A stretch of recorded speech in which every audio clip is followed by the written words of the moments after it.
Hello, everyone. Welcome to our Native English podcast, brought to you by Native English Stories. We are so incredibly glad you decided to join us for today's episode.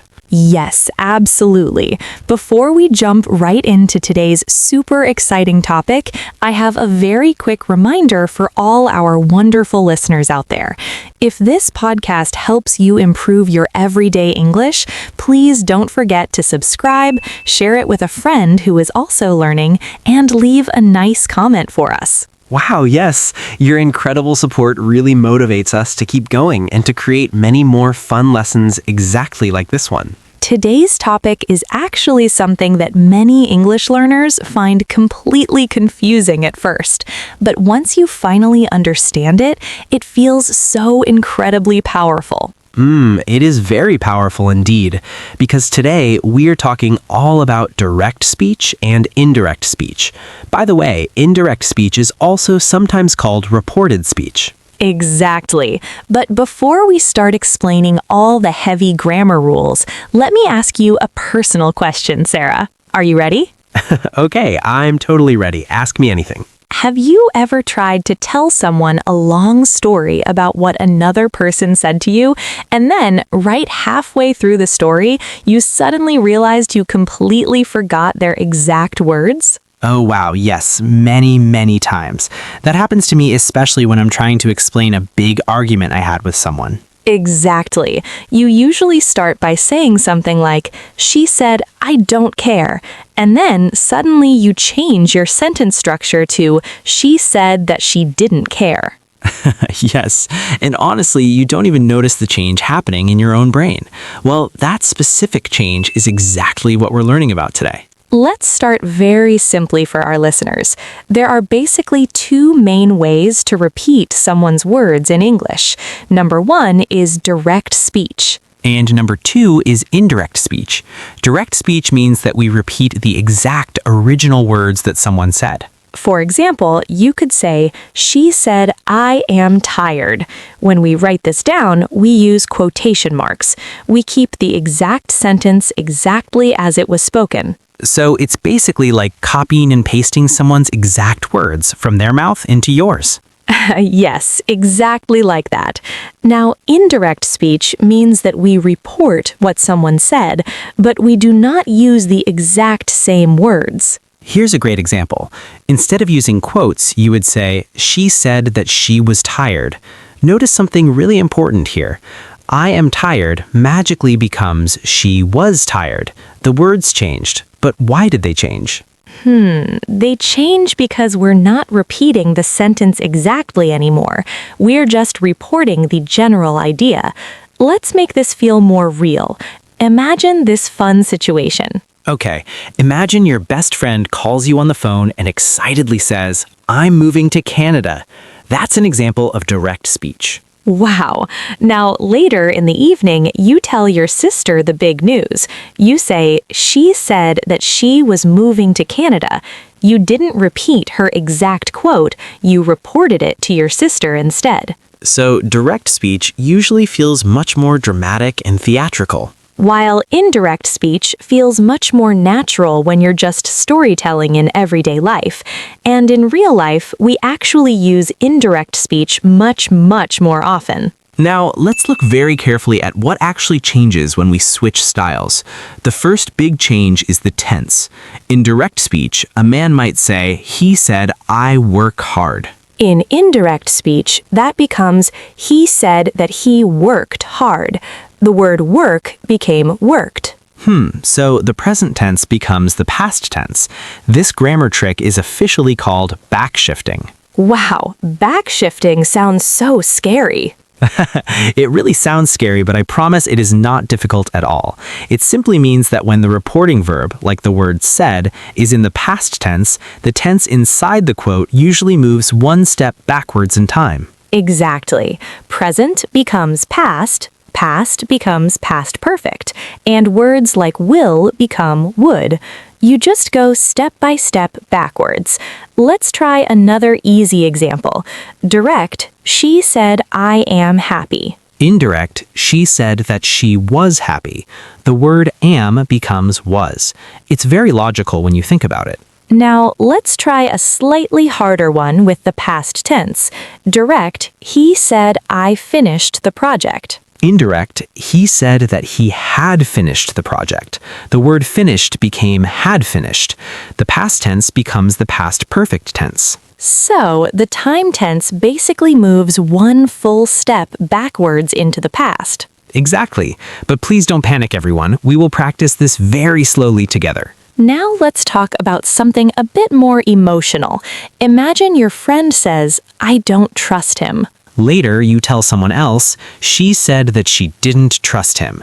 The word don't becomes didn't. It flows so smoothly and naturally. Before we dive much deeper into reporting questions and commands in the second part of our show, let's quickly summarize today's main ideas. Direct speech means using the exact words and keeping the quotation marks. Indirect speech means reporting the general meaning with no quotation marks, and the tense usually changes. Tense changes, pronouns change, and time words may also change. And the most important rule of all, please don't just memorize blindly. Try to understand the logic behind it. If you simply understand the concepts of time and perspective, indirect speech becomes wonderfully easy. Yes, though I think this is exactly the point where many learners start to feel a little confused. Exactly. So today we will really slow it down and make it super clear for everyone. Let's start with how to report questions. Awesome! There are basically two types of questions in the English language. Number 1, yes/no questions. Number 2, WH questions. We will handle them one by one. Let's look at yes/no questions first. Direct speech. She asked, "Are you ready?" Now, how do we report that properly? Indirect speech, she asked if I was ready. Wow, notice all the changes there. "Are you ready?" becomes, "She asked if I was ready." First big change, we remove the quotation marks completely. Second change, the word are becomes was, which is our friend backshift. Third change, you becomes I, because the personal perspective changes. And the fourth change is super important. The question word order turns into statement word order.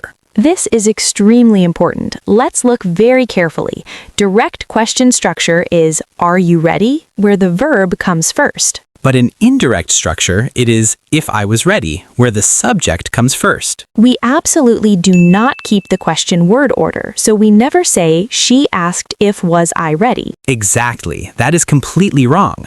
Indirect speech always follows normal, standard sentence order, subject plus verb. Let's try another cool example. Direct. He asked, did you finish the report? Indirect, he asked if I had finished the report. Notice something tricky here. Did finish suddenly becomes had finished. Why does that happen, John? Because did finish is the past simple tense, and in reported speech, the past simple usually moves further back to the past perfect. So finished becomes had finished. This means that even questions perfectly follow the exact same backshift rule. Exactly. Backshift still strictly applies. Now let's talk about the other type, WH questions. Direct. She asked, where do you live? Indirect. She asked where I lived. Notice something very different here. We do not use the words if or whether anymore. We simply keep the WH word, which is where. But again, the word order still changes. It is not, she asked where did I live. The correct way is, she asked where I lived. Subject plus verb, always. Here is another example. Direct. He asked, why are you late? Indirect, he asked why I was late. Are becomes was, you becomes I. Everything just shifts backwards naturally. Now let's talk about how to report commands. Direct. She said, close the door. How do we report that bossy sentence, Sarah? Indirect, she told me to close the door. Notice something really important about the verbs. Yes, we use the structure told plus object plus to plus verb. We do not say she said me to close the door. We beautifully say she told me to close the door. Ah, so the verb tell always needs a person after it. Exactly. You tell someone to do something.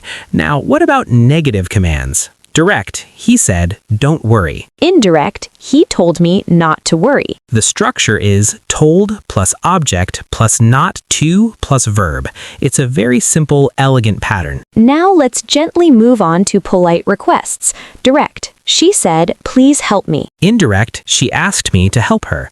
Notice that help me transforms into help her. Pronouns change because the perspective changes. Let's make a real-life story using everything we just learned. Okay, imagine yesterday your manager strictly said, finish this project today. Later, you complained to your friend, my manager told me to finish the project that day. Haha, today becomes that day. Time words change yet again.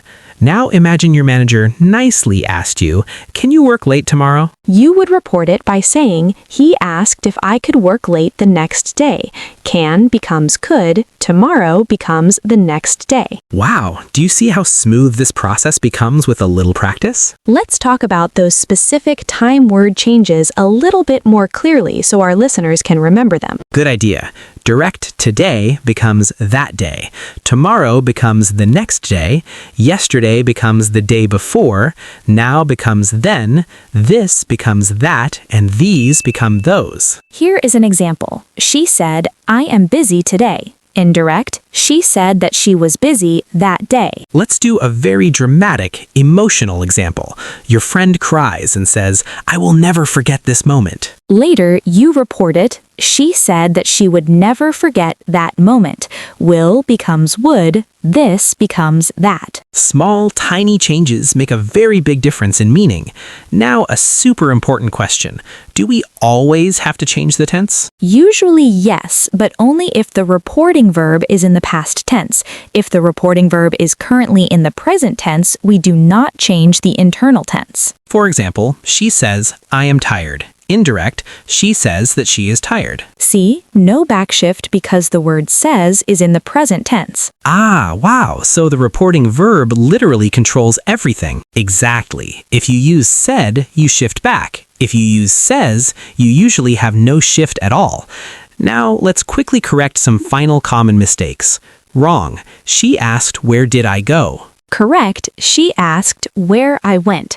Wrong, he told to close the door. Correct, he told me to close the door. Wrong, she asked that I was ready. Correct, she asked if I was ready. Small, careful changes bring big clarity to your English. Now let's build a fun, dramatic conversation to really test our skills. Direct version first. Emily said, I can't trust you. David angrily replied, I didn't lie. Then Emily asked, why did you hide the truth? Okay, indirect version time. Emily said that she couldn't trust him. David replied that he hadn't lied. And Emily asked why he had hidden the truth. Look at that amazing grammar transformation. Can't became couldn't, didn't lie became hadn't lied, did hide became had hidden. The past magically moves even deeper into the past perfect. It sounds incredibly natural when you use it in storytelling. Now imagine reporting the news. The teacher said, the exam will be difficult. Reported, the teacher said that the exam would be difficult. Or if the doctor said, you need more rest. Reported, the doctor said that I needed more rest. Need simply becomes needed. Present becomes past. Now let's connect absolutely everything together for our listeners. Indirect speech is simply about backshifting your tense, changing your pronouns, changing your time words, changing word order in your questions, and using the to structure for your commands. If you just understand these simple 5 things, you completely understand reported speech. All right, now we're going to joyfully bring everything together in a simple, confident way. This time, I am absolutely not explaining it alone. Haha, good, because I was definitely starting to feel like a very silent student over here. Exactly. Today we do this as a team, together. Deal. So where exactly do we start our team practice? Let's imagine a real, everyday situation. Yesterday, your friend sighed and said, I'm thinking about quitting my job. Okay, that is direct speech. Yes. Now today, I come up to you and ask, what did she say? I would casually say she said that she was thinking about quitting her job. Wow, perfect. What exactly changed in your brain? I'm thinking became she was thinking. Exactly. The present tense moved to the past tense and the perspective completely changed. And it sounds so much smoother and far less dramatic. Direct speech is super dramatic. While indirect speech is just nice, relaxed storytelling, let's make it a bit more emotional now. Okay, imagine someone looks at you and says, I trusted you. Ooh, wow, that is very serious. Now let me report it. She said that she had trusted me. Perfect. But why did you use had trusted? Because the word trusted is past simple, and when we proudly report it using the word said, it naturally moves back to the past perfect. So the past becomes the past perfect. Exactly. So let's try questions now. Okay, give me a fun one to solve. She asked, are you okay? She asked if I was okay. But wait, Sarah, why isn't it was I okay? Because indirect speech always uses statement word order, which means the subject comes first, so there is absolutely no question form inside indirect speech. Ah, correct. Now I'm going to try to make a grammar mistake on purpose just to test you. Haha, good. I will gladly correct you. She asked, where did I go? Nope. Ah, yes, it should be, she asked where I went. See, we remove the word did. We absolutely do not keep the original question structure. Okay, how about commands now? Yes, she said, close the window. She told me to close the window. Great job. Why did you use the word told? Because when there's a specific person receiving the direct command, we use told plus person plus to plus verb. So it's definitely not, she said me to close the window. Haha, never. Now let's quickly create a cool mini story together to wrap things up. Okay, direct version first. Emily said, I'm nervous about the exam. David bravely replied, you will do great. Emily nervously asked, what if I fail? And David smiled and said, you won't fail. Now let's do the indirect version. Emily said that she was nervous about the exam. David kindly replied that she would do great. Emily asked what would happen if she failed. David confidently said that she wouldn't fail. Wow, do you see how it beautifully sounds like a real narration now? Yes, it sounds exactly like someone telling an interesting story right after it originally happened. That is the absolute key idea here. Indirect speech is used precisely when the moment has safely passed. It creates a nice distance. Thus, time distance and perspective distance. Let's quickly review the major changes again, but this time, let's do it together. Okay, I'm ready. John present becomes, Past. past becomes, Past perfect. will becomes, Would. can becomes, Could. questions happily become, Statement order. and finally, commands become. Told plus object plus to plus verb. Perfect. Now here's something very important to remember. Sometimes learners are incredibly afraid of using reported speech. Yes, they always think it is far too complicated. But it is deeply logical. It just faithfully follows time. If the reporting verb is in the past, everything logically moves back. Exactly. Let's do one final super quick challenge to finish the day. Okay, hit me. Direct. I am learning English. She said that she was learning English. Direct. We finished the project. They said that they had finished the project. Direct. Can you help me? He asked if I could help him. Direct. Don't forget the meeting. She told me not to forget the meeting. Wow, so nice, smooth, and clear. And that is it, folks. Direct speech brilliantly gives lively energy to dialogue. While indirect speech gives beautiful structure to your storytelling.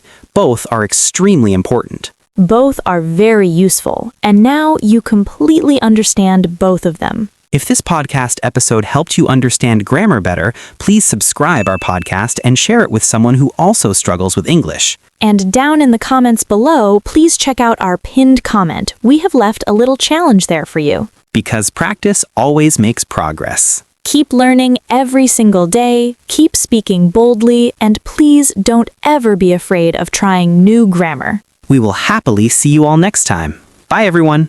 Bye.